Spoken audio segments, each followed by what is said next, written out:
Friends, this जी कुमार और आज का टॉपिक है आर्ट एंड कल्चर। तो आर्ट एंड कल्चर का बहुत सारे कंटेंट्स है, बहुत सारे डिफरेंट चैप्टर्स है और आज हम लोग रिलीजन एंड फिलॉसफी चैप्टर देखने वाले हैं। आप लोग डिटेल में जानना चाहोगे तो आप नितिन सिंघानिया का पढ़ सकते हो बुक, वहाँ भी काफ़ी अच्छे से दिया गया है, नहीं तो आप इस नोट्स को रेफ़र कर सकते हो। तो आज जानते हैं हिंदुइज्म एंड इट्स फिलॉसफी। तो मॉड्यूल नंबर 1 है। देखिए दोस्तों, रिलीजन।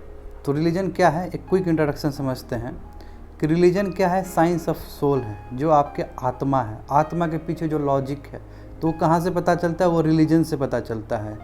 मॉरलिटी एंड इथिक्स, ये क्या है, बेसिक फाउंडेशन है किसी भी रिलीजन के लिए, क्योंकि किसी भी रिलीजन में कोई गलत चीज़ नहीं सिखाया जाता है, चाहे वो हिंदू का हो, चाहे मुस्लिम का हो, चाहे क्रिश्चियनिटी का हो, चाहे अन्य कोई भी रिलीजन हो सकता है। तो मॉरलिटी एंड एथिक्स क्या है, ये फाउंडेशनल वैल्यू है रिलीजन के लिए, किसी भी रिलीजन के लिए।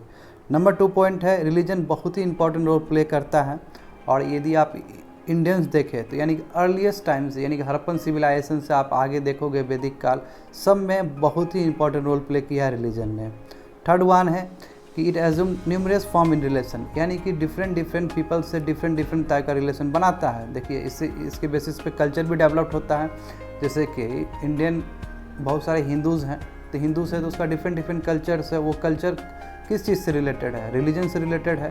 फिर इंडिया में बहुत सारे दूसरे कम्युनिटी के लोग भी हैं, जैसे मुस्लिम है तो मुस्लिम का भी डिफरेंट कल्चर्स है। कहने का मतलब ये है कि different types of relations create हो सकते हैं, ठीक है। फोर्थ वन इज़, जो रिलीजन है भारत में वो स्टैटिक नहीं है, वो समय के साथ चेंज होने वाला चीज़ है। क्यों? क्योंकि समय के साथ क्या होता है कि जो चीज़ इंपॉर्टेंट है वो रह जाता है और जो चीज़ रिडंडेंट है वो अपने आप दूर चला जाता है। Okay my friends. Fifth one is, Indian जो स्पिरिचुअलिटी है डीपली रूटेड है Indian ancient philosophical and religious tradition of the land. यानी कि इंडियन रिलीजन में आप देखते हैं उसमें आत्मा, परमात्मा, बहुत तरह का बात किया गया। ये सब क्या है, फिलोसॉफिकल डायमेंशन है। यानी कि इंडियन स्पिरिचुअलिटी जो है, जो रिलीजन में पाया जाता है, वो सभी क्या चीज़ है दोस्तों, वो फिलोसॉफिकल लाइन से रिलेटेड है। फिलोसॉफी जो भारत में हुआ था वो क्या है, ये किस चीज़ के लिए, फिलॉसफी इस चीज़ के लिए है दोस्तों कि जो लाइफ का जो मिस्ट्री है, अनोखापन है, ये लाइफ क्या है, क्या इसका एग्जिस्टेंस है, यही सब चीज़ को जानने के लिए रिलीजन का सहारा लिया जाता है। और रिलीजन को कौन गाइड करता है, ये फिलॉसफी गाइड करता है। यानी कि फिलॉसफी एक विज़न है, रिलीजन क्या है, एक प्रैक्टिस है। इसके बारे में मैं और बताऊँगा आगे। तो क्या है दोस्तों, समझ गए बात को कि फ़िलॉसफी जो भारत में हुआ एक तरह से इंक्वायरी, इन्वेस्टिगेशन करता है कि लाइफ का मिस्ट्री क्या है, लाइफ में अनोखापन क्या है, क्या किस तरह एग्जिस्टेंस है, क्या हमें करना चाहिए, क्या नहीं करना चाहिए, ये सभी चीज़ फिलोसॉफिकल डायमेंशन में डिसाइड होता है।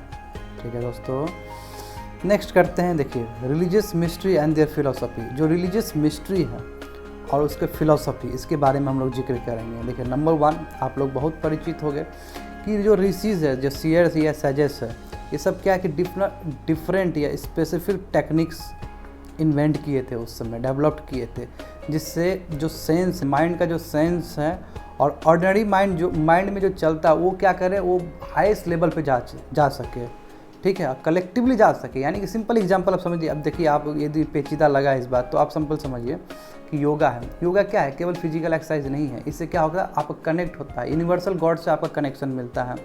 तो ऋषि, जो पुराने जो ऋषि थे, जो मेहनत किए हैं, ये मेहनत किस लिए किए हैं कि दोस्तों कि ऐसा फिलोसॉफिकल डायमेंशन डिसाइड हो जो कि क्या करे, आपका माइंड को, ऑर्डिनरी माइंड को एकदम ऊपर लेवल पे ले जाके सोचने के मजबूर कर दें। Okay my friends. सेकंड क्या है कि इस टेक्निक से, ये जो माइंड आपका विकसित हुआ, इससे क्या है कि आपका डेप्थ कॉन्शियसनेस, यानी कि आपके अंदर क्या चला उसको अंदर, पूरी तरह से अंदर जाके उस पर मंथन हो, उस पर चिंतन हो और डिस्कवर्ड हो कि जो ट्रूथ है लाइफ से रिलेटेड, यानी कि लाइफ से रिलेटेड जो सत्य है, कड़वा सत्य हो या फिर जो भी सत्य हो, उसके बारे में उजागर करना और यूनिवर्स के बारे में चीज़ भी जानना। ओके दोस्तों, सेकंड पॉइंट हो गया। थर्ड पॉइंट है कॉन्सेप्ट ऑफ आत्मा। जो आत्मा का कॉन्सेप्ट है कि सजेस कहते हैं, वहाँ उस समय के ऋषि मुनि कहते हैं कि जो true nature of human being है, खाली बॉडी नहीं है, माइंड नहीं है, उससे बढ़ के है। क्योंकि ये सब चीज़ तो चेंजिंग है, ख़त्म हो जाएगा। जब आप पहले बच्चे थे, फिर बड़े हो गए, फिर बुजुर्ग हो जाओगे, ख़त्म हो जाओगे, शरीर एक दिन ख़त्म हो जाएगा। मगर जो स्पिरिट है, जो आत्मा है, वो अनचेंजिंग है, वो कांस्टेंट है, वो कभी भी चेंज नहीं हो सकता, वो इमॉर्टल है। और ये प्योर कॉन्शियसनेस है, प्योर अटेंटिवनेस है, यानी कि वो जस का तस रहेगा और वो कुछ नहीं बल्कि वो आत्मा है। ठीक है दोस्तों, यही हम लोग हिंदू फिलॉसफी पढ़ रहे हैं। और आत्मा क्या है? True source of human knowledge. Human knowledge का ट्रू सोर्स क्या? आत्मा ही है। हैप्पीनेस और पावर, यानी कि नॉलेज, हैप्पीनेस और पावर कैसे डिसाइड होता है? ह्यूमन बींग के आत्मा की वजह से होता है डिसाइड।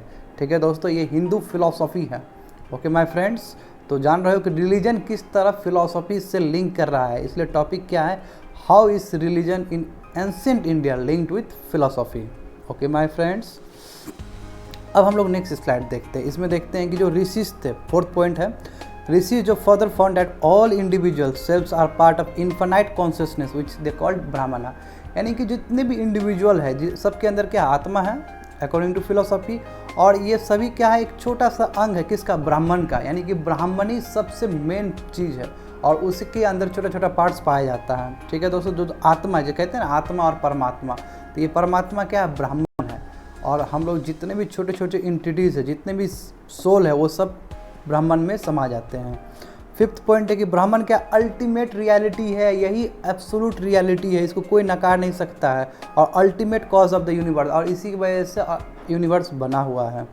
सिक्स्थ है दोस्तों कि ignorance of human true nature. यदि आदमी अपना ट्रू नेचर यानी कि आत्मा का ये फिलॉसफी यदि कोई अपना रिजेक्ट कर दे तो ये सबसे बड़ी दुख की बात है, और इसी से ह्यूमन सफरिंग और बॉन्डेज स्टार्ट होता है। यानी कि आदमी को दुख होना, यदि आदमी सोचता है कि चलो डिज़ायर है, हमको ये पाना है, हमको वेल्थ क्रिएट करना है, इससे क्या? ये एक्चुअली नहीं है ह्यूमन बींग का। ह्यूमन बींग का क्या है? आत्मा है। आत्मा क्या? आत्मा कैसे खुश रह सकता है अकॉर्डिंग टू फिलोसफी? मेरा फिलोसफी नहीं है दोस्तों, मैं रिलीजन और फिलोसफी का बात कर रहा हूँ। तो ये क्या कि आप ह्यूमन ट्रू नेचर को आप समझना है तो आपको फिलॉसफी को समझना होगा, आपको आत्मा के बारे में समझना होगा, आपको ब्राह्मण के बारे में समझना होगा, तभी जाके आप ह्यूमन सफरिंग और बॉन्डेज मतलब क्या है? जो आप घिरे हुए हो, ट्रांसमाइग्रेशन ऑफ सोल हो रहा है, एक मर रहा है तो फिर से दूसरा जन्म ले रहा है, ये जो ट्रांसमाइग्रेशन ऑफ सोल, ये तभी खत्म हो सकता है दोस्तों। ओके माय फ्रेंड्स, 8 नंबर देखिए कि Hinduism in ancient India meant a way of life. Hinduism जो एंशिएंट इंडिया में, ये क्या? जीने का तरीका, ये रिलीजन नहीं है दोस्तों, ये जीने का एक तरीका। और सुप्रीम कोर्ट ने भी इंटरप्रेट किया है कि ये क्या है? एक रिलीजन नहीं है, ये वे ऑफ लाइफ है, जो क्या करता है? Enables a human to realise his true nature and attain moksha. और ये रियलाइज़ करवाता है ह्यूमन बींग्स को कि आपको क्या, आपका असली काम क्या है, आपको क्या करना है, और इस तरह आप मोक्ष को, वैकुंठ को, ठीक है, आप प्राप्त कर सकते हो। सेवेंथ क्या है दोस्तों कि जब आपको करेक्ट नॉलेज हो जाएगा आत्मा और ब्राह्मण का, आत्मा का एक छोटा सा अंग है ब्राह्मण का, तो इससे क्या होगा कि it will be possible to become free from suffering and human bondage. जो आपका सफरिंग से, चाहे डिजायर की वजह से हो, चाहे दूसरा कारण की वजह से हो, तो वो आप उस सफरिंग से आप दूर हो सकते हैं और आप अटेन कर सकते इमोर्टैलिटी, यानी कि आप कभी भी नहीं मरोगे, ऐसे स्टेट कर सकते हो। एवर लास्टिंग पीस, आपको बहुत खुशी मिलेगा दोस्तों, और उसके बाद आप अल्टीमेट आप मोक्ष को प्राप्त कर सकते हैं। ये क्या है दोस्तों? रिलीजन किस तरह लिंक्ड है फिलॉसफी, समझ रहे हैं? रिलीजन में ये कहा जाता है आत्मा परमात्मा, और किस तरह ये फिलोसॉफिकल डायमेंशन है। ओके माय फ्रेंड्स, नेक्स्ट चलते हैं हम लोग।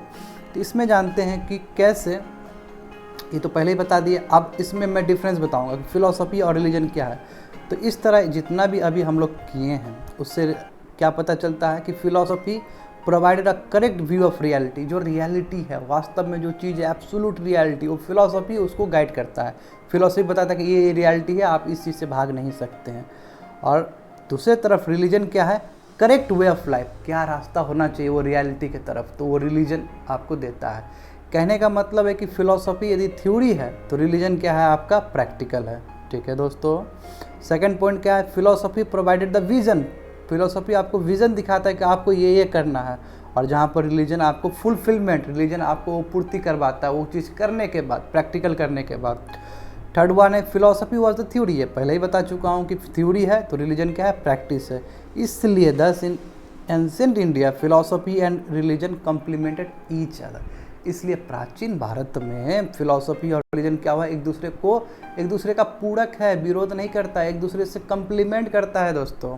ओके, अब देखिए यहाँ पे एक टेबल है, टेबल में बताया गया कि जो आदमी का गोल है, लाइफ का जो गोल है, वो 4 तरह का हो सकता है। वो अर्था हो सकता है, धर्मा हो सकता है, कामा हो सकता है, मोक्षा हो सकता है। अर्था मतलब क्या? अर्था मतलब अर्थव्यवस्था, यानी कि इकोनॉमिक, आदमी को कमाना है, खाना है, और इसका क्या गोल का क्या है, ये किससे रिलेटेड है, इकोनॉमी से रिलेटेड है, उसके बारे में हम लोग उसके बारे में डिस्कशन कहाँ पाया जाता है, अर्थशास्त्र में, जो कौटिल्य का है। यानी कि कहने का मतलब जो इंसान के लाइफ में जो भी गोल्स है उसके बारे में उसका मीनिंग है, और वो साथ साथ वो मीनिंग कहीं ना कहीं किसी किताब में दिया गया है, सिंपल सी बात है। उसी तरह धर्मा क्या है दोस्तों, धर्मा जिसको प्राकृतिक में क्या बोलते हैं, धम्मा भी बोलते हैं, और अभी के हिसाब से कॉन्टेक्स्ट में दिखाए तो लॉ, यानी कि रेगुलेशन ऑफ सोशल ऑर्डर्स को फॉलो करना। जैसे कि कोरोना वायरस का जो टाइम चल रहा है, लॉकडाउन में सबको साथ निभाना चाहिए, सोशल ऑर्डर्स को फॉलो करना चाहिए, ब्रेकडाउन नहीं करना चाहिए लॉकडाउन को, तो उसी से रिलेटेड है दोस्तों धर्मा को फॉलो करना चाहिए। तो ये धर्मशास्त्र जो पुराने ग्रंथ में इसके बारे में डिस्कस किया गया है। कामा मतलब प्लेजर, फिजिकल प्लेजर, जो आपको प्लेजर मिलता है किसी चीज़ खाने से या फिर आपका सेक्सुअल एक्टिविटीज़ करने से, ये सभी क्या है, कामा है। जैसे कामा शास्त्र और कामा सूत्र, इसमें सब कुछ जानकारी, ये किताब है उसमें जानकारी दिया गया है कि सेक्सुअल मैटर से किस तरह आपको प्लेजर मिलता है। फोर्थ वन इज मोक्षा मतलब क्या, सेल्वेशन, मुक्ति मिलना, वैकुंठ की प्राप्ति, और बहुत सारे ऐसे फिलोसॉफिकल बुक्स बने हैं जिसमें इसके बारे में चर्चा हुआ है दोस्तों। तो आप समझ रहे हो किस तरह रिलीजन और फिलोसॉफी इंटरलिंक्ड है एक दूसरे से। ठीक है दोस्तों, आगे बढ़ते हैं। अब देखिए हिंदुइज्म का किस तरह ग्लोबल स्प्रेड हुआ है। तो पहले समझते हैं कि हिंदुइज्म क्या है, one of the oldest organised and living religion of the world. देखिए दोस्तों, हिंदुइज्म से पहले भी रिलीजन था, ठीक है, मगर वो क्या है, वो ऑर्गेनाइज नहीं है, उसका डॉक्यूमेंट्स वगैरह हम लोग को उतना नहीं मिला जितना हिंदुइज्म से मिला है। ठीक है, इसलिए आप कह सकते हो कि लिटरली कह सकते हो कि हिंदुइज्म क्या है, सबसे ओल्डेस्ट ऑर्गेनाइज क्यों, क्योंकि इसका ग्रंथ है, इसका किताब है, ऑर्गेनाइज तरीके से बताया गया है, और ये living religion of the world है, सबसे पुराना है। और यदि सेकंड पॉइंट देखा जाए तो at present 15% of world population इसके फॉलोअर्स है हिंदुइज्म का। थर्ड क्या है दोस्तों, third largest religion after Christianity and Islam. ठीक है, और इसका वाइड डिस्ट्रीब्यूशन है, साउथ एशिया में जाओ, साउथ एशिया में पूरी तरह से आपको हिंदूज मिलेंगे। However majority of Hindu population इस कंसेप्ट, देखें यही बात मैंने बोला कि साउथ एशियन कंट्रीज़ में आपको इसका मिलेगा बहुत, चाहे वो नेपाल हो, ठीक है, चाहे बांग्लादेश हो, यहाँ पे आपको मिल जाएगा, चाहे मॉरिशियस हो। ठीक है, तो वही बोला जा रहा है कि फोर्थ पॉइंट में believers of this faith are majority in the demographic of India में है, नेपाल में, मॉरिशियस में है, और बहुत सारे 100 कंट्रीज़ में प्रेजेंट है। और 1 लाख का पॉपुलेशन देखा है तो हिंदू का 1 lakh, more than 1 lakh population, या 1 लाख पॉपुलेशन नियरली आपको 35 कंट्रीज में मिलेंगे, यानी कि हिंदूज़ का प्रेजेंट है world wide. Okay my friends, next चलते हैं। तो आप समझते हैं हिंदुइज्म एंड इंट्रोडक्शन, ये तो हो गया रिलीजन एंड फिलोसफी का। बाद हिंदुइज्म का क्या स्पिरिट है, अब जानते हैं कि हिंदुइज्म है क्या, ये किसके बारे में बताया गया, इसमें क्या चीज़ बताया गया।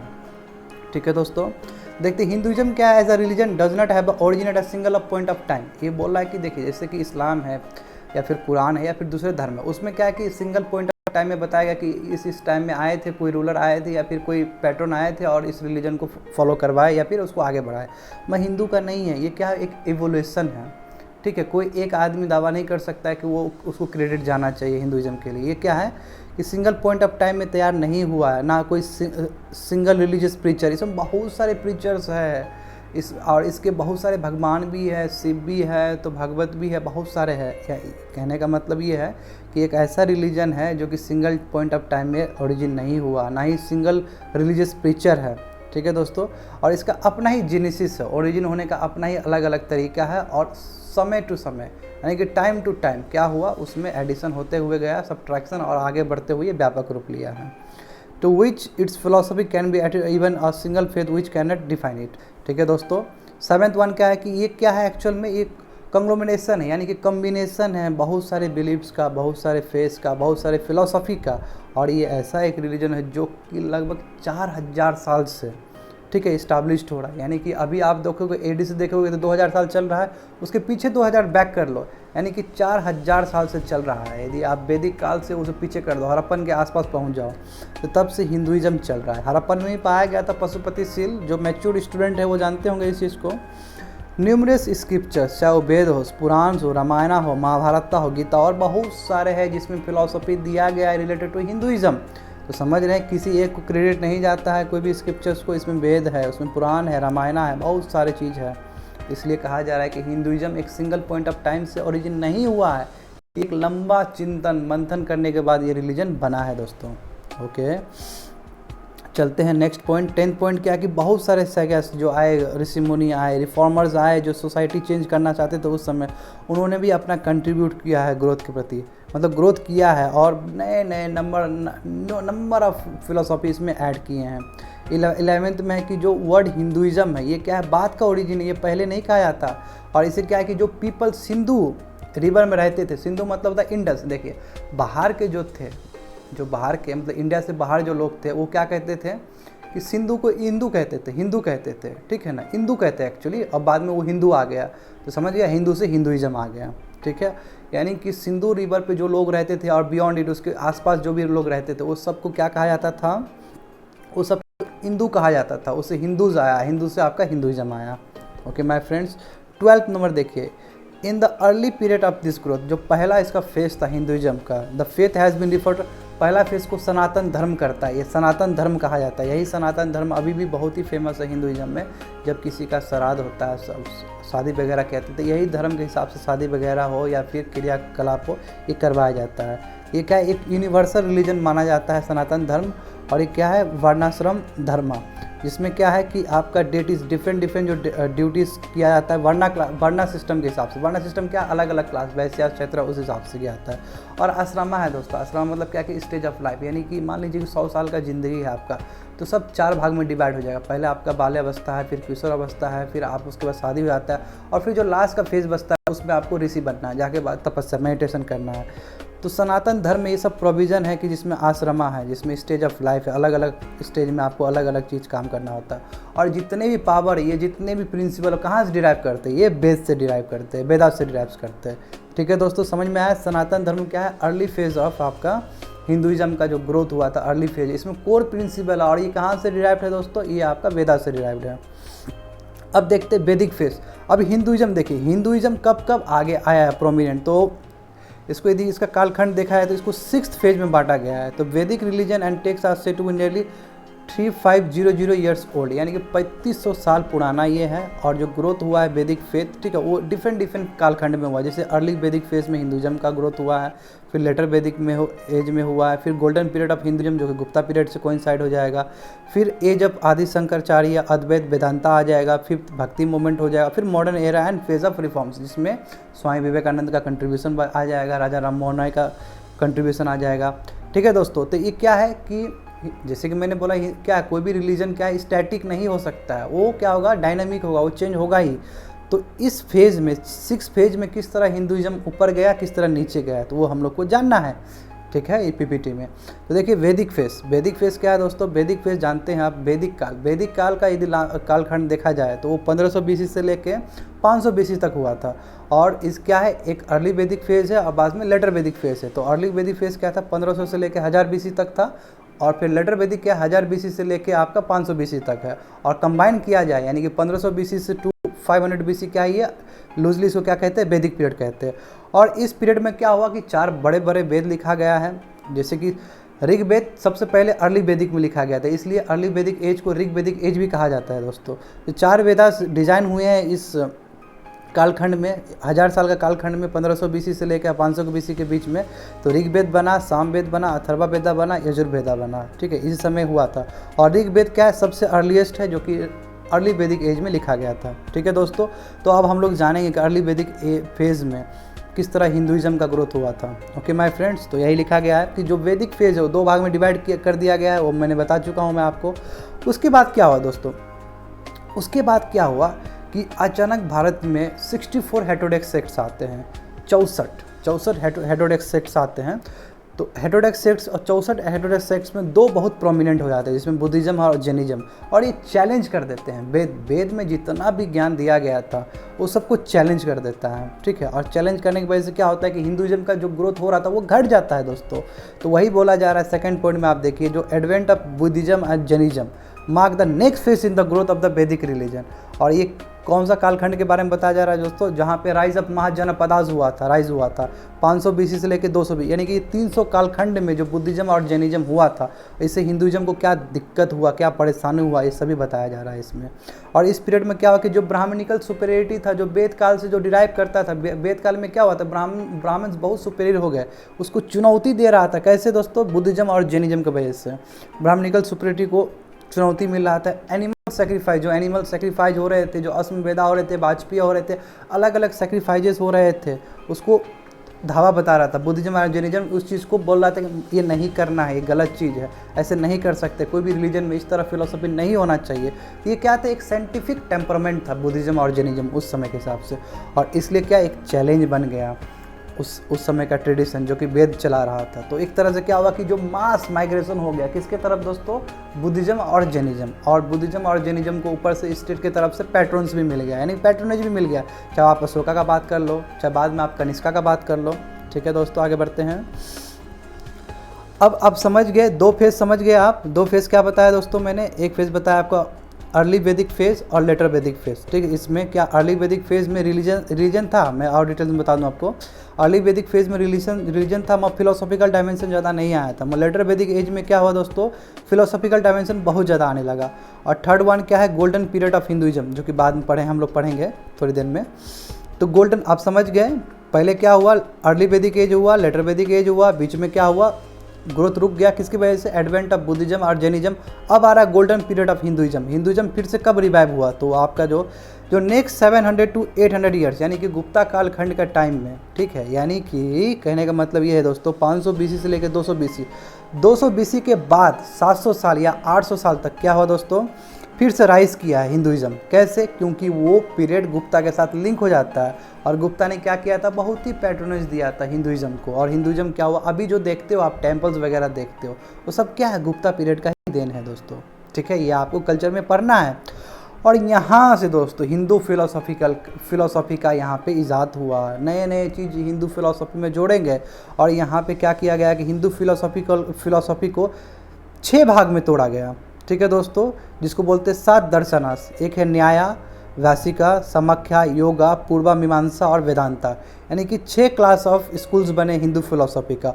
और ये 6 क्लास किसको फॉलो कर रहा है, वेद को, यानी कि ओरिजिनल जो पावर है वो वेद से डिराइव करके अलग अलग फिलोसॉफी तैयार हो रहा है हिंदू से रिलेटेड।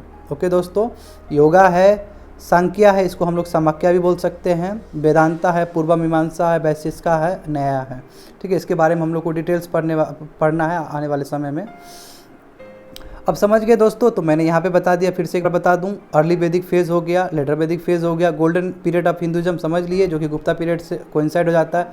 अब जानेंगे फोर्थ वन, एज ऑफ आदि शंकरा और अद्वैत वेदांता। इस समय किस तरह हिंदुइज्म का ग्रोथ हुआ है, तो दोस्तों देखते हैं इसको। Towards the end of this phase come the doctrine of Advaita Vedanta. बोल रहा है कि जब एंड हो रहा था इस फेज़ में, तो क्या 8th सेंचुरी यानी कि गुप्ता पीरियड के बाद जो 8th सेंचुरी आने वाला था, उस समय क्या हुआ कि एक नया डॉक्ट्रिन, एक नया फिलॉसफी का इजाद हुआ, जिसको कहते हैं अद्वैत वेदांता। ठीक है, और इसको फैलाने वाले कौन थे, महापुरुष आदि शंकराचार्य। बहुत ही फेमस, बहुत ही लोकप्रिय शख्सियत है आदि शंकराचार्य। 8th सेंचुरी में क्या किया, अद्वैत वेदांता डॉक्ट्रिन को ये इजाद किए हैं, प्रोपाउंडेड किए हैं, फैलाए हैं। और इन्होंने क्या कि जो डिफरेंट सेक्ट्स है, जो छोटे छोटे सेक्ट्स, सबको हिंदुइज्म में डाल दिए हैं, यानी कि सबको हिंदुइज्म को यूनाइट किए हैं। और उसके बाद 4 मठ को इन्होंने क्या किया है, फाउंड किया, बनाया है, फाउंडेड किया है। और उसके बाद इन्होंने हिंदुइज्म को रिवाइव किया अच्छे तरीके से। अब उसके बाद इनके योगदान के बाद, आदि शंकराचार्य के योगदान के बाद 12th सेंचुरी में रामानुजा साहब आए। इन्होंने क्या है, विशिष्ट अद्वैत, इन्होंने एक नया डायमेंशन, इसके बारे में डिटेल्स में पढ़ेंगे दोस्तों आने वाले समय में। विशिष्ट अद्वैत ये फिलॉसफी लेके आए। और उसके बाद 100 साल के बाद क्या हुआ, द्वैत, ये माधवाचार्य 13th सेंचुरी, यानी कि 100 साल बाद द्वैत फिलॉसफी ये प्रोपाउंडेड हुआ है। यानी कि आप समझ रहे हैं ना, समय के साथ क्या हो रहा है, नए नए फिलॉसफी हिंदू रिलीजन में आ रहा है, हिंदुइज्म में आ रहा है, ईजाद हो रहा है। हो गया ये फोर्थ। आप जानते हैं भक्ति मूवमेंट, जैसे कि फिर से मैं दिखा दूँ आप लोग को। अर्ली वैदिक फेज हो गया, लेटर वैदिक फेज हो गया, गोल्डन पीरियड ऑफ हिंदुइज्म हो गया, एज ऑफ आदि शंकराचार्य, अद्वैत वेदांता समझ गए। अब भक्ति मूवमेंट, ठीक है, भक्ति मूवमेंट में क्या हुआ उसके बाद जानेंगे। 6th one, modern era and phase of reform. तो 5th वन जानते हैं दोस्तों, भक्ति मूवमेंट में क्या हुआ था। तो भक्ति मूवमेंट देखिए, भक्ति मूवमेंट क्या है, हरे रामा हरे कृष्णा जो लोग करते हैं, गाते हैं, सड़क पे चलते हो, डैट इज कॉल्ड भक्ति मूवमेंट। भक्ति मूवमेंट मेडिवल पीरियड में चला है और अपने जिनित पे, यानी कि अपने शबाब पे 15th और 17th सेंचुरी में था। और ये बहुत ही इंपॉर्टेंट रिवोल्यूशनरी स्टेप था उस समय हिंदुइज्म को ग्रोथ करने के लिए। क्यों, क्योंकि उस समय क्या हुआ था, आपका कंट्री क्या था, दिल्ली सल्तनत के अंदर था।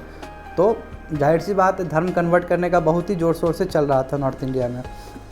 सेकंड क्या है कि बिगर साउथ इंडिया में स्टार्ट हुआ है दोस्तों, आस्ते आस्ते नॉर्दर्न इंडिया और ईस्टर्न इंडिया में चला गया। इसके आप लोग जानते हो कि इसके जो प्रचारक थे, कौन थे? रामानंदा थे, साउथ के थे, बल्लभाचार्य थे, तुकाराम थे, नामदेव थे, मीराबाई, नानक, कबीरदास, सूरदास, चैतन्य, तुलसीदास, ये सभी भक्ति मूवमेंट से रिलेटेड थे। जो आप मीराबाई कृष्ण जी से रिलेटेड है, कबीर जी का दोहा जानते होंगे आप लोग, ये सब भक्ति मूवमेंट के टाइम ही प्रोमिनेंट हुए थे। नानक, गुरु नानक, वो भी भक्ति मूवमेंट के टाइम में ही दृश्य में आए थे। The movement influence reform with in Hinduism. आप देखिए दोस्तों, ये सबसे अनोखा चीज़ क्या है कि हिंदुइज्म के अंदर जो आडंबर है, जो दिखावटीपन, उसको रिफॉर्म किया है। नया रिलीजन कोई नहीं डाला है दोस्तों। क्यों? अब ऐसा मैं क्यों कह रहा हूँ? क्योंकि देखिए दोस्तों, वेद के हिसाब से क्या है कि शूद्रा और वुमेन, महिलाएं वेद को नहीं पढ़ सकता, ये तो गलत चीज़ है। रिलीजन में ऐसा होना ही नहीं चाहिए। और उसमें क्या है कि आपको सेक्रीफाइस करना है, कोई भी रिलीजन में सेक्रीफाइस करने का बात नहीं किया गया है। तो जो दिखावटीपन है समय के साथ, जो पॉलिटिक्स में आ गया, जिसकी वजह से आडंबर आ गया, जिसकी वजह से रिजिड स्ट्रक्चर आ गया था रिलीजन में, इस चीज़ को ख़त्म करने के लिए भक्ति मूवमेंट स्टार्ट हुआ था। और भक्ति मूवमेंट ने क्या कि आप भक्ति के थ्रू आप ज्ञान, आप मोक्ष को प्राप्त कर सकते हैं। ठीक है दोस्तों। और ठीक भक्ति मूवमेंट को देखते हुए भी इस्लाम में भी यही हुआ था, सूफीज़म हुआ था दोस्तों। जो दरगाह का जो कॉन्सेप्ट देखते हैं वो सब सूफीज़म से आया था। Okay my friends, next time उसके बारे में डिस्कस करेंगे हम लोग। तो क्या है, the movement influence reform with in Hinduism more than giving it a new philosophy. नया फिलोसफी इसके अंदर नहीं आया, हिंदुइज्म के अंदर ही रिफॉर्म किया गया है। और इसमें क्या है कि devotion as a path for, आप डिवोशन भक्ति के थ्रू ही आप सेल्वेशन पा सकते हैं। कास्ट, जेंडर, अदर डिफरेंस कोई मतलब नहीं, कोई मतलब। भगवान कभी भी भेद नहीं करते। आप करो हरे रामा हरे कृष्ण करो, आपको मोक्ष मिल जाएगा। डेट इज कॉल्ड भक्ति मूवमेंट। अब देखते हैं मॉडर्न है, जो कि 6th वन है। इसमें मॉडर्न एरा और फेज ऑफ रिफॉर्म्स में किस तरह हिंदुइज्म को फिर रिग्रोथ करवाया गया, किस तरह करवाया, आगे बढ़ाया गया। और बाद में क्या किए कि बड़े बड़े जो भी हमारे रिफॉर्मर्स थे, उन्होंने बखूबी इस चीज़ को इस्तेमाल करके क्या किया, नेशनल आइडेंटिटी बनाने का प्रयास किया। जैसे कि 18th सेंचुरी और 19th सेंचुरी में एक रिफॉर्म्स आया था और हिंदुइज्म रिवाइवल हुआ था। कैसे? बहुत सारे एसोसिएशंस थे, बहुत सारे ऑर्गेनाइजेशन थे, जैसे ब्रह्मा समाज हो गया, आर्य समाज हो गया, प्रार्थना समाज हो गया, रामकृष्ण मिशन हो गया स्वामी विवेकानंद का। तो ये सब चीज़ प्रयास किए, जितने भी ऑर्गेनाइजेशन, ये प्रयास के किस तरह हिंदू को फिर से रिवाइव किया जाए, रिलीजन को रिवाइव किया जाए। जैसे रिफॉर्मर्स राजा राम मोहन रॉय हो गए, दयानंद सरस्वती हो गए, ईश्वर चंद्र विवेकानंदा हो गया और बहुत सारे शख्सियत थे। ठीक है, उन्होंने प्रयास किया कि जो वहाँ पे जटिलता था उस समय, सती सिस्टम हो, चाइल्ड मैरिज हो, अनटचेबिलिटी हो, इसको पूरी तरह से ख़त्म कर दे और एक फिलोसॉफिकल डायमेंशन देखे। यानी कि वेस्टर्न का भी फिलोसॉफी अपनाना है, मगर साथ साथ नेशनल आइडेंटिटी को बरकरार रखना है। और ये आपको, आप हिस्ट्री में आपको पढ़ना होगा, सोशियो रिलीजियस रिफॉर्म मूवमेंट, इसके बारे में डिटेल्स में आपको पढ़ना होगा वहाँ पे। ठीक है दोस्तों, समझ गए 6th फेज कब है, जो हिंदुइज्म का ग्रोथ हुआ है, modern era and phase of reform, जो कि 18th और 19th सेंचुरी में हुआ है दोस्तों। अब देखते हैं वैदिक फिलोसॉफी। वैदिक फिलोसॉफी क्या है दोस्तों? रिलीजन ऑफ द वैदिक, जो पहले का जो ऋग वैदिक पीपल था, यानी कि पहला अर्ली वैदिक फेज। देखिए तो मैंने बताया 1500 BC से लेके 1000 BC, ये अर्ली वैदिक है। फिर 1000 से लेके 500 क्या है, ये लेटर वैदिक है। और पूरा देखा जाए तो 1500 से लेके 500 BC है, यानी कि 1000 साल का कालखंड। जो पहला जो कालखंड था 500 साल का, यानी कि 1500 से लेके 1000 BC, इसमें क्या था, लोग जो पूजा करते थे वो बहुत सिंपल होता था। ठीक है, उसमें कोई तरह का उसमें फिलोसॉफिकल डायमेंशन नहीं था। तो वही कहा जा रहा है कि religion of the Rig Vedic people was very simple, बहुत सिंपल था। It sense that mainly worship of numerous deities को पूजा जाता था। और वो क्या था, वो नेचुरल था, यानी कि आप ट्रीज़ को पूजा कर रहे हो, आप पौधे को कर रहे हो, आप सन को कर रहे हो। ठीक है, कोई फिलोसॉफिकल डायमेंशन नहीं था। मगर क्या हुआ, लेटर वैदिक पीरियड में क्या हुआ कि नए डिफिनिट आइडियाज़ आने लगे, फिलोसॉफी आने लगे, ये सोल, आत्मा, परमात्मा का कॉन्सेप्ट डेवलप होने लगा, ब्राह्मणा का कॉन्सेप्ट डेवलप होने लगा। इससे क्या हुआ कि जो पहले जो सिंपल होता था प्रेयर, वो कम्प्लेक्स होना शुरू हो गया। और यहाँ से क्या हुआ, जो ब्राह्मण का सुपरियरिटी वो बढ़ना शुरू कर दिया। और बाद में जाकर कौन चैलेंज कर देता है दोस्तों, 64 हेटेरोडॉक्स सेक्ट्स। और उसमें स्पेशली कौन सा है, दो बुद्धिज़्म एंड जैनिज्म, ये दोनों क्या करते हैं, उसको प्रोटेस्ट कर देते हैं और लोग सब उसकी तरफ चल जाते हैं। तो वहाँ क्या होता है, हिंदुइज्म का ग्रोथ कम हो जाता है, घट जाता है। अब वैदिक फिलोसॉफी, जैसे कि मैंने बताया दोस्तों, वैदिक फिलोसॉफी तो 7 दर्शन है, यानी कि जिसमें 6 दर्शन है, 6 दर्शन है, यानी कि हिंदू फिलोसॉफी को 6 भाग में अलग अलग डायमेंशन से देखा गया है। तो देखते this philosophical dimension concept give rise to 6 different school of philosophies. ठीक है, जिसको 7 दर्शनास कहा जाता है। और ये जितने भी 7 दर्शनास है, ये ऑर्थोडॉक्स सिस्टम है, यानी कि जो पहले वेद में चला जा रहा है वहीं से पावर, मैंने पहले ही बताया कि वेद से ही पावर डिराइव करके ये 6 फिलोसॉफी डिराइव हुआ था उस समय। अब देखते एक एक देखते हैं दोस्तों। पहले ये समझिए ऑर्थोडॉक्स स्कूल और हेटेरोडॉक्स स्कूल्स में क्या अंतर। ऑर्थोडॉक्स मतलब जो पहले चल रहा था दोस्तों, यानी कि वेद के हिसाब से जो चल रहा था वो ऑर्थोडॉक्स है, यानी कि कोई चेंज नहीं, जैसा है तैसा। और हेटेरोडॉक्स क्या है दोस्तों, जो चेंज होना, यानी कि जो प्रेजेंट को चुनौती दे दे, नया चीज़ हो सिस्टम सीन में। तो ऑर्थोडॉक्स समझिए यहाँ पे लिखा गया है कि school believe that Vedas were the supreme. Veda क्या है, सुप्रीम स्क्रिप्चर्स है, उसको कोई चुनौती नहीं दे सकता है। ऑथेंटिकेशन को आप क्वेश्चंस कर ही नहीं सकते उसका जेन्युइननेस को। और हेटेरोडॉक्स में क्या है दोस्तों कि इसके they not believe the originality of Veda, Vedas के विरोध है, ठीक है। और ये क्वेश्चंस करता है कि सच में गॉड एग्जिस्ट भी होते हैं या नहीं होते हैं, ठीक है दोस्तों। तो समझते हम लोग 7 दर्शनास का जो पहला दर्शना है डैट इज समाख्या सिस्टम। ये देखते हैं आज की क्लास में, नेक्स्ट क्लास में करेंगे दोस्तों, फिर बाद में करना है समाख्या सिस्टम। समाख्या जो वर्ड है, समाख्या का मतलब था टू काउंट करना दोस्तों। और समाख्या सिस्टम का फाउंडर कौन है, महर्षि कपिल मुनि। कपिल मुनि का होता है जिक्र दोस्तों, आप भागवत कथा यदि घर में देखते हो, यदि आपके माँ पिताजी या फिर माता जी आपके देखती होगी तो आप देख सकते हो कपिल मुनि का बात जिक्र आता है। कपिल मुनि ही फाउंडर थे समाख्या सिस्टम में। इसमें क्या है दोस्तों, समाख्या का लिटरल मीनिंग है काउंट करना या इन्यूमरेशन। इन्यूमरेशन क्या है दोस्तों, लिस्ट, ठीक है। अब इसमें क्या है दोस्तों, इसमें 2 चीज़ है। समाख्या फिलोसॉफी में 2 प्रिंसिपल्स है, 1 female and other male. Female male मतलब ये लड़का लड़की का बात नहीं है, ये फिलोसॉफी है, मैं बताऊंगा थोड़ी देर में। तो फीमेल पार्ट क्या है, प्राकृत है, और मेल पार्ट क्या है, पुरुषा है। पुरुष जानते हो, मेल को कहते हैं। अब देखो इसमें क्या है, अब मैं बताता हूँ मेल और फीमेल किस कॉन्टेक्स्ट में बात किया जा रहा था। पहले ये समझिए थर्ड पॉइंट की जो प्रकृति है और पुरुषा वो कंप्लीटली इंडिपेंडेंट है, एक दूसरे से इंडिपेंडेंट है, बट डिपेंडेंट भी है। कैसे डिपेंडेंट है मैं थोड़ी देर में बताऊंगा। और एब्सोल्यूट है, एब्सोल्यूट मतलब जस का तस। तो पुरुषा क्या है दोस्तों, पुरुषा मतलब हुआ अकॉर्डिंग टू दिस सिस्टम, जो समाख्या सिस्टम है, अकॉर्डिंग टू दिस सिस्टम पुरुषा इज अ मेयर कॉन्शियसनेस और द सेल्फ, यानी कि जो आप बिलीव कर रहे हो, आप जो हो, आप जो समझ रहे हो अपने आप को, वही पुरुषा है। और प्राकृतिक क्या है, प्रकृति on the other hand is composed of all the matter that is around the पुरुषा, यानी कि पुरुषा से इर्द गिर्द जो भी चीज़ घिरा हुआ है, जैसे मेरे आसपास जो भी चीज़ घिरा हुआ सब प्राकृतिक है, चाहे वो पहाड़ हो, चाहे वो जग हो, चाहे वो मग हो, चाहे वो चेयर हो, कुछ भी चीज़ हो, सब प्राकृतिक है, समझे दोस्तों। तो पुरुषा और प्रकृति ये है, मेल और फीमेल का कॉन्सेप्ट ये है, ना बल्कि लिटरल मेल और फीमेल है, ठीक है दोस्तों। तो ये समझिए कि जो लिविंग बीइंग है या जीवा है वो एग्जिस्ट इसलिए करता है क्योंकि वो शेयर करता है, बॉन्ड शेयर करता है, पुरुषा और प्रकृति। अब समझिए यदि पुरुषा को प्राकृतिक नहीं मिलेगा तो वो जीव नहीं सह सकता है, नहीं रह सकता है। यदि हमें पानी ही नहीं मिले तो पानी क्या प्रकृति है, तो हम लोग पुरुषा नहीं रह सकता है। पुरुषा में क्या महिला भी आ सकती है, मर्द भी आ सकता है, पुरुषा मतलब कोई भी जीव, ठीक है ना दोस्तों। लिविंग बीइंग को पुरुषा कहा जा रहा है। और प्रकृति मतलब क्या है, जो उससे इर्द गिर्द घिरे हुए हैं सभी चीज़। तो समाख्या सिस्टम ये है जिस पे प्राकृतिक और पुरुषा का बात किया गया है। अब समझिए समाख्या फिलोसॉफी में प्राकृतिक पुरुषा हो गया सेल्फ, जो आप हो, प्रकृति का नॉन सेल्फ यानी कि आप नहीं हो, जो आप घिरे हुए हो। अब प्रकृति के अंदर 3 चीज़ आता है दोस्तों, एक बोलते हैं सत्वा, राजस और तामस। सत्वा के अंदर लुमिनिसिटी, प्योरिटी, बॉयंसी, हार्मोनी, ठीक है। इससे क्या होता है, प्लेजर और हैप्पीनेस आता है, इसके बारे में डिटेल्स में बताऊंगा नेक्स्ट स्लाइड में। राजस एक्टिविटी, एनर्जी, मूवमेंट, ये आपको पेन देता है। तामस मतलब क्या, डलनेस, जो कि नेगेटिविटी है सभी चीज़।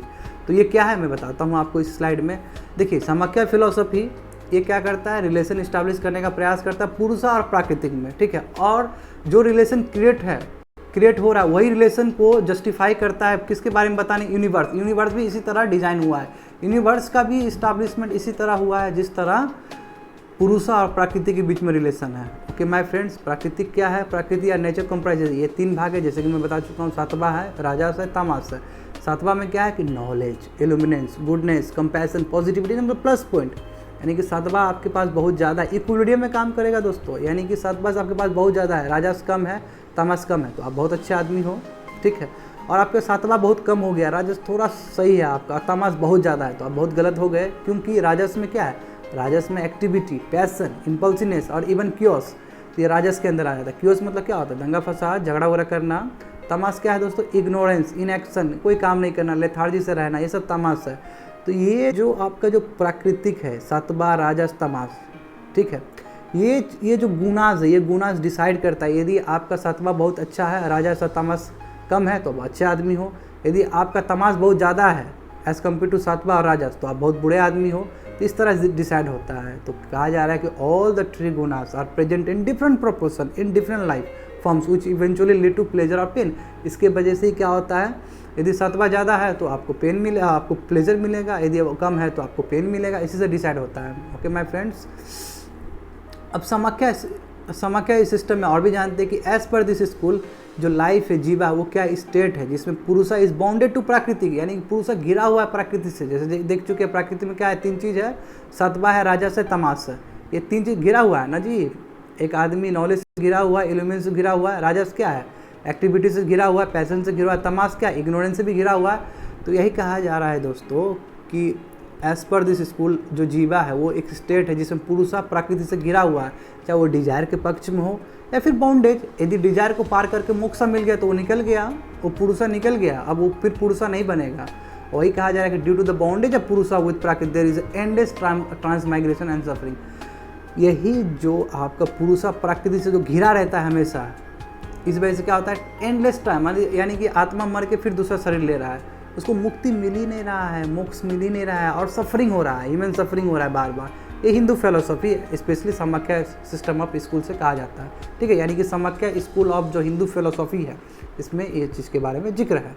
दस, Samkhya school believes in the existence of many living souls.